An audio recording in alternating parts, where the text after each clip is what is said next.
Dia sang suci, dia sang sempurna yang sedang melakukan tapa brata atau topo rame selama 1500 hari.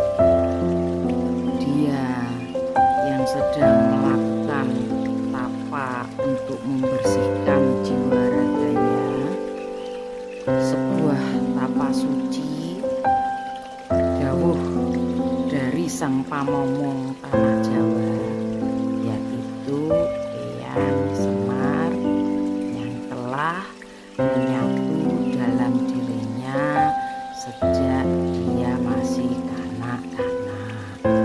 Jadi jangan pernah sedikit pun meragukan atau tidak mempercayai beliau, karena keunikan cara berpikir sang kesatria tersebut bisa jadi saat kita mengkhawatirkan dia karena tingkatnya sudah demikian menuju penyempurnaan, menuju suci, dianggap kita malah meremehkannya.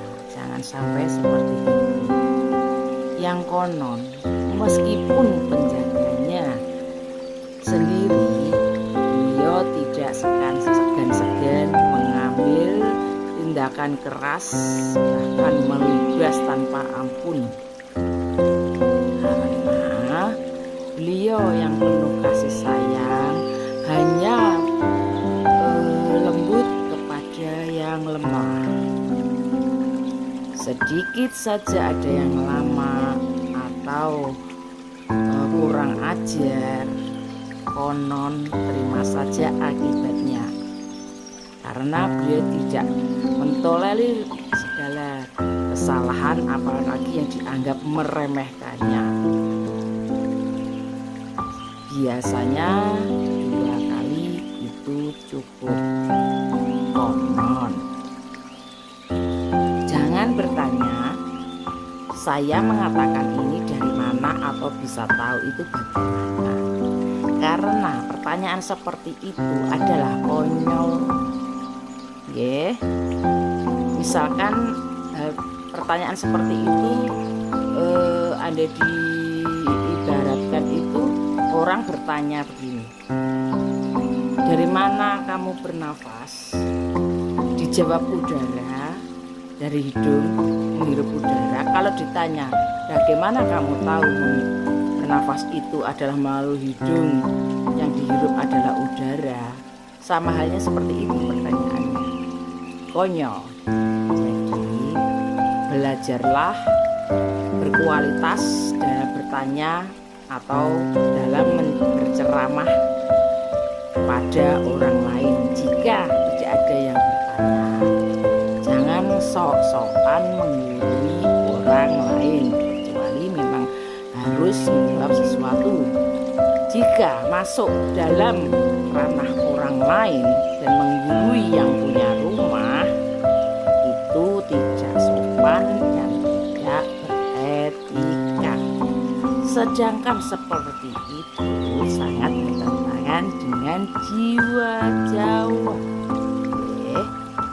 Tidak ada yang bisa mendeteksi keberadaan beliau kecuali beliau menginginkannya, memberitahunya, bukan karena terawangan atau sesuatu yang sifatnya merasa keilmuannya lebih tinggi atau kelebihannya. Kita itu tahu apa tentang beliau? Kan yang mendapat dawuh itu beliau, karena beliau itu memang cerdas dalam segala hal yang dipercaya oleh para leluhur dengan restu alam, yang menjadi kekasih Tuhan dengan segala kesederhanaannya dan kesejatiannya, menjadi abdi yang maha kuasa.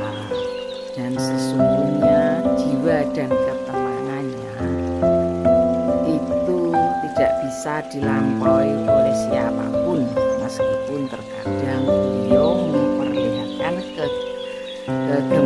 kecintaannya terhadap sesuatu itu adalah dalam skenario dia.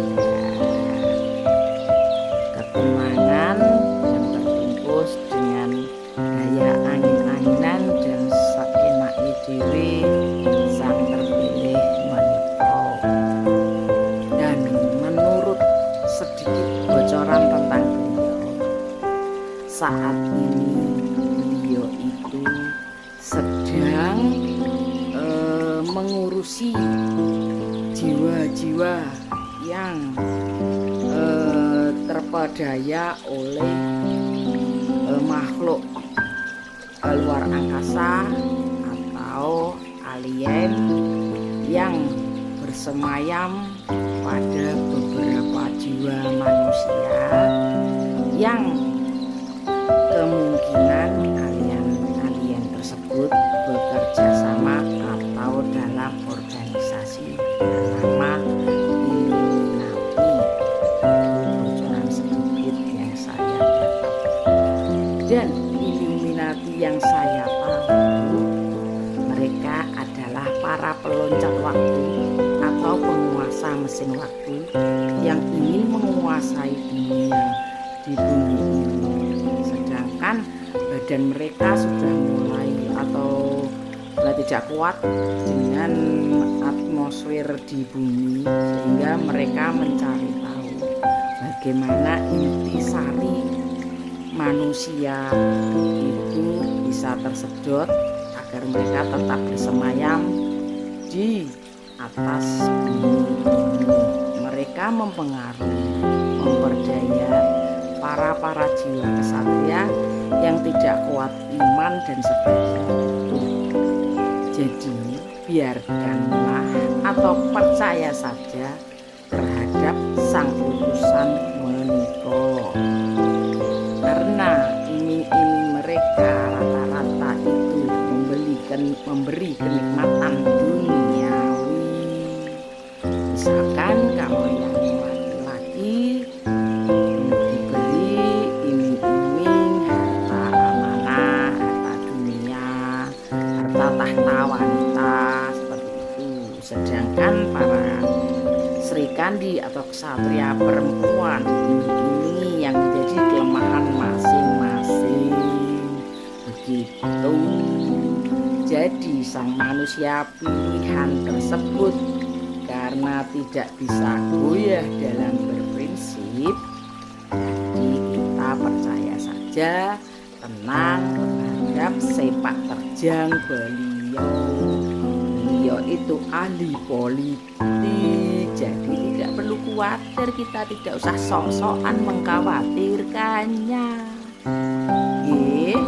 Jadi antara sang peloncat Illuminati dan si terpilih mereka saling mencari, saling memburu, berusaha saling memusnahkan karena misi-misi masing-masing.